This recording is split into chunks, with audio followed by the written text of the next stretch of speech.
നമസ്കാരം മാന്യമഹാജനങ്ങളെ, ഇന്ന് ഞങ്ങൾ ഇവിടെ നിൽക്കുന്നത് തൃശൂർ റൗണ്ട് സൗത്തിലെ പത്തായപ്പുര ബിൽഡിങ്ങിന്റെ അടിയിലാണ്.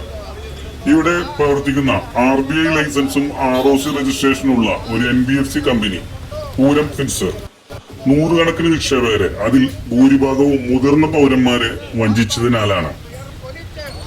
ഇവർ സാധാരണ ഒരു ഉപഭോക്താക്കളല്ല. ജീവിത സമ്പാദ്യം മുഴുവൻ ഈ കമ്പനിയിലേക്ക് നിക്ഷേപിച്ച അച്ഛന്മാർ, അമ്മമാർ, മുത്തശ്ശിമാർ, മുത്തച്ഛന്മാർ 2021 മുതൽ അവരുടെ കഠിനാധ്വാനത്തിൽ സമ്പാദിച്ച പണം തിരികെ നൽകിയിട്ടില്ല. മാസം കഴിഞ്ഞും വർഷം കഴിഞ്ഞും ഒരു രൂപ പോലും നൽകാതെ വ്യാജ വാഗ്ദാനങ്ങളാണ് കേൾക്കുന്നത്. RBI ലൈസൻസുള്ള ROC നിയന്ത്രണത്തിനുള്ള ഒരു കമ്പനി ഇങ്ങനെ ജനങ്ങളെ വഞ്ചിക്കാൻ കഴിയുന്നുവെങ്കിൽ സാധാരണ ജനങ്ങൾക്ക് സാമ്പത്തിക സുരക്ഷ എന്നുള്ള വിശ്വാസം എവിടെയാണ്?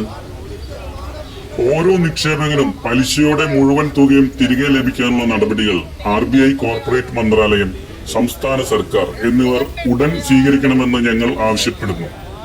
ഇത് പണത്തിന്റെ മാത്രം കാര്യമല്ല, ഇതൊരു മാന്യതയുടെ കാര്യം, നീതിയുടെ കാര്യം. കമ്പനികൾ ജനങ്ങളെ ചതിക്കുകയാണെങ്കിൽ അവരെ ഉത്തരവാദിത്തപ്പെടുത്തേണ്ടത് അനിവാര്യമാണ്. മാധ്യമങ്ങളും പൊതുജനങ്ങളും അധികാരികളും ഞങ്ങളോടൊപ്പം നിന്ന് നീതി ഉറപ്പാക്കണമെന്ന് ഞങ്ങൾ അഭ്യർത്ഥിക്കുന്നു. മുതിർന്ന പൗരന്മാർക്ക് വർഷങ്ങൾ കാത്തിരിക്കാനാവില്ല. അവർക്ക് നീതി ഇപ്പോൾ തന്നെ വേണം. വർഷങ്ങളായി ഞങ്ങൾ സമ്പാദിച്ച പണമാണ് ഇന്ന് കുടുങ്ങിക്കിടക്കുന്നത്. അത് തിരിച്ചെടുക്കാനാണ് ഞങ്ങളുടെ ജീവൻ മരണ പോരാട്ടം. മുഖ്യ സെക്രട്ടറിയെയും MP-മാരെയും കണ്ടു, നല്ല പ്രതികരണം കിട്ടിയിട്ടുണ്ട്. പക്ഷേ ഒരു രൂപ പോലും നഷ്ടപ്പെടാൻ ഞങ്ങൾ അനുവദിക്കില്ല.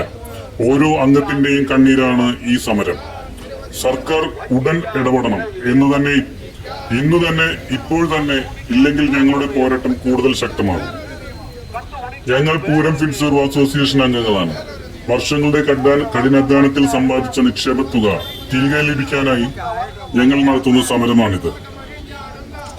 വർഷങ്ങളുടെ കഠിനാധ്വാനത്തിൽ സമ്പാദിച്ച നിക്ഷേപ തുക തിരികെ ലഭിക്കാനായി വർഷങ്ങളായി പോരാടുകയാണ്.